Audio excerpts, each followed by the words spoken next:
Bom dia, pessoal. Tudo bem? Bom dia, boa tarde, boa noite. Estamos de volta para mais uma de nossas aulas. Hoje, nós vamos dar início ao estudo da eletroquímica, mais especificamente, né? Vamos hoje começar a falar como que funciona uma pilha, beleza? Tranquilidade? Vem comigo? Vamos nessa, meu querido, minha querida. Olha lá.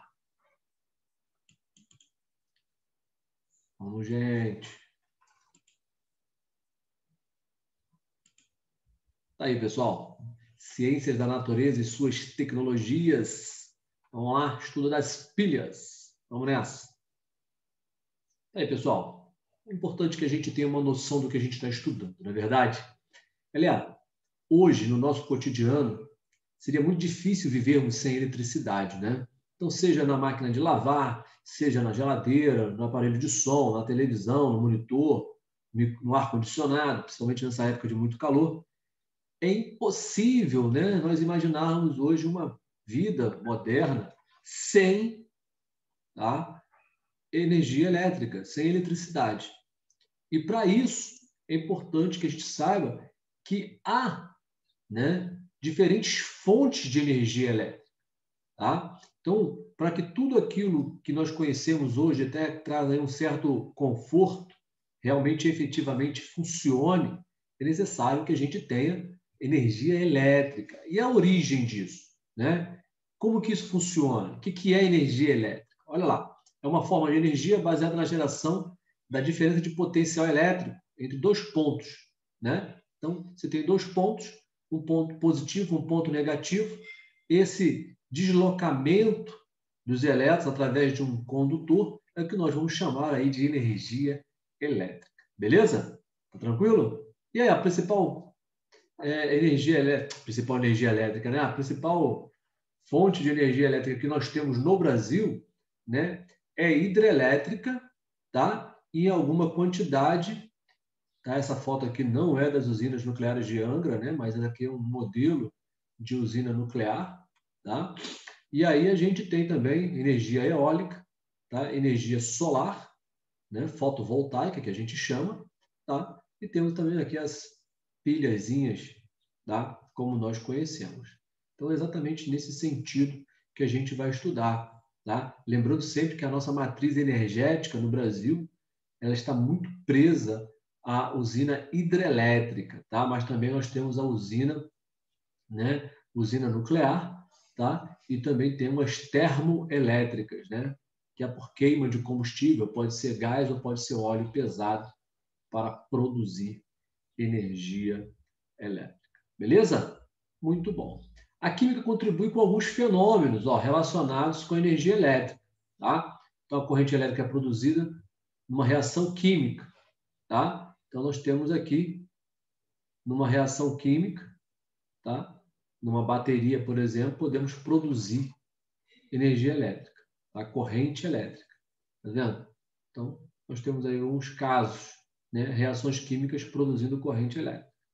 Tá? E temos outros casos, né? Onde é exatamente o contrário, é a corrente elétrica, né? Produzindo reação química. Tá? Então, temos duas situações, né? Essa primeira aqui é a corrente elétrica produzindo reação, que nós chamamos de eletrólise. E aqui é a reação produzindo corrente elétrica, que nós chamamos efetivamente de pilha. Tá? Tomar cuidado aí, que são coisas distintas, né? Aqui tem uma bateria, e essa bateria vai produzir uma reação. Tá? É diferente, tá? E tem a reação que produz uma corrente elétrica diferente. Ok? Ok? Ok? Ok? Ok? Ok? Muito bom, muito bom. Um pouquinho da história, vamos lá. Olha só. Tales de Mileto, ao esfregar um âmbar na pele de carneiro, observou que pedaços de palha eram atraídas pelo âmbar. Tá? Então, observe aí que foi um caso específico onde Tales de Mileto permitiu ali que existia ali uma atração. Tá? Agora, olha o que aconteceu. Galvani publicou pesquisa onde concluía que os músculos armazenavam eletricidade e os nervos conduziam essa eletricidade. Ó, outro tipo de sistema, né, relacionado com a energia. Observe que cada um em um ramo completamente diferente, né, mas que chegavam ali a conclusões muito parecidas, que era exatamente a existência de eletricidade. Tá vendo? Alessandro Volta produziu a primeira pilha elétrica do mundo. Ela era composta de uma série de discos de prata e zinco. Olha aqui, ó, o exemplo da pilha de Alessandro Volta, tá? Colocados em pares e intercalados, com folhas de papelão saturadas em água e sal. Ó, água e sal. Importante, né? Um eletrólito ali para conduzir energia elétrica. Tá? A relação entre as reações químicas e a corrente elétrica é estudada por um ramo da química chamado eletroquímica. Lembra que eu falei logo no início? Lembra que eu falei? Então, tá aí. Quando uma corrente elétrica provoca uma reação química, teremos uma eletrólise. Lembra que eu falei lá no início? Duas situações, né? Você tem a reação produzindo corrente e tem a corrente produzindo reação. É aí que nós vamos ver, tá? Quando a corrente oriunda de uma outra fonte, uma fonte externa, tá? Pode ser uma bateria, por exemplo, produz uma reação química, isso chama-se eletrólise. Vamos estudar isso depois. Mas quando a reação é que produz a corrente, aí nós chamamos de pilha. Ok? Temos aí, então, a pilha de Daniel. Olha lá. Essa pilha baseia-se na seguinte reação. Olha só como que funciona. Ó. Você tem um metal e você tem um sal de um outro metal. Tá vendo? Ao reagirem, observe, há uma troca aqui, ó. Tá vendo? Há um deslocamento, um metal troca de lugar com o outro. Por quê? Porque esse metal, tá? Ele vai perder elétrons para esse metal que está precisando de elétrons, tá vendo? É isso que acontece aqui. Um perde elétrons para o outro, tá vendo? Ó, tá vendo? Então, o zinco que estava na forma metálica, substância simples, vira zinco iônico, e o cobre que estava iônico vira cobre metálico, cobre zero. Vamos ver daqui a pouco um exemplo mais bacana sobre isso.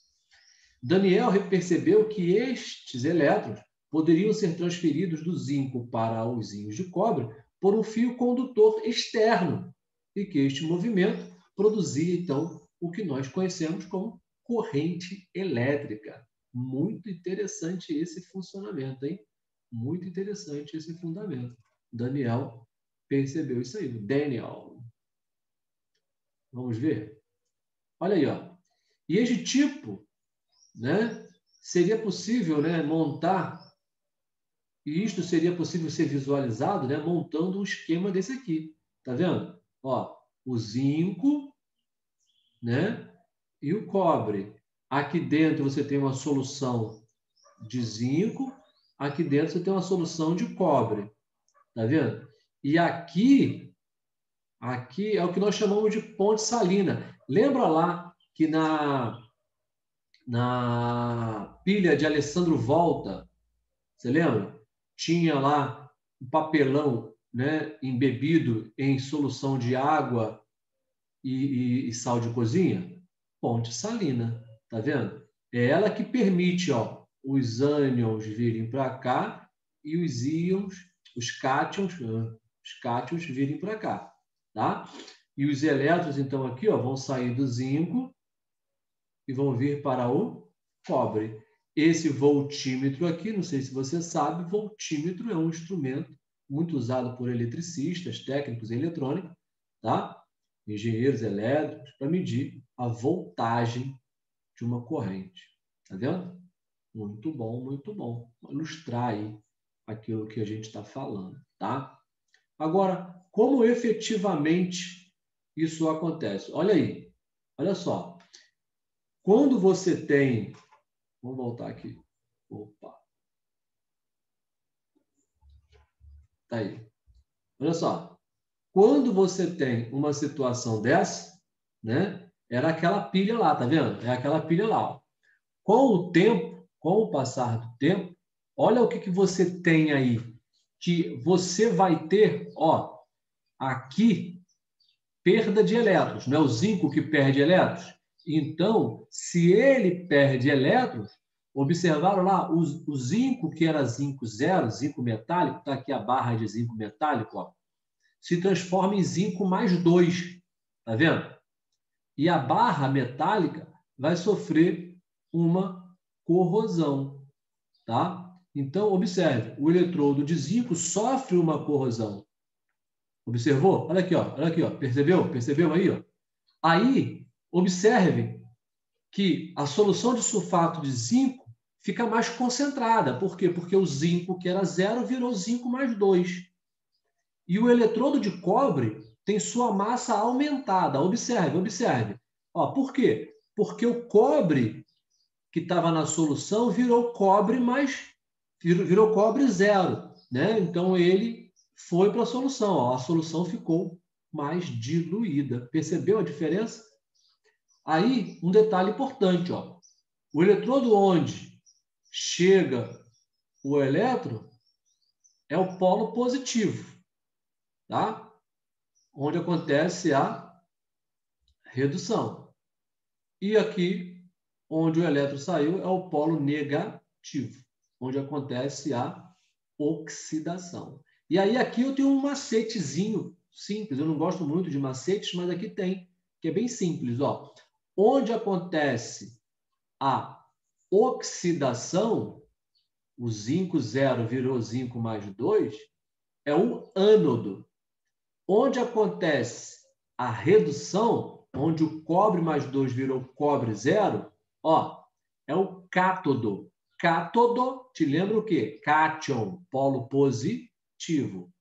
Ânodo, te lembra ânion, polo negativo. Tá vendo? Então, observe. Aqui, a placa metálica sofreu corrosão, tá vendo? E a solução ficou mais concentrada. Aqui, a placa metálica sofreu deposição, ou seja, ganhou massa, e a solução ficou mais diluída. Beleza? Muito cuidado aí, muita atenção para você compreender legal isso aqui, tá? E a representação geral de uma pilha é essa aqui, ó. Segundo aí o PAC, é isso aqui, ó. O metal, que naquele caso ali era o zinco, estava 0, tá vendo? Virou zinco iônico, cátion, tá vendo? É o polo negativo, oxidação, sofreu, é um ânodo, né? Aí aqui, ó, o outro metal, que nesse caso é o cobre, lembra? No nosso exemplo era o cobre.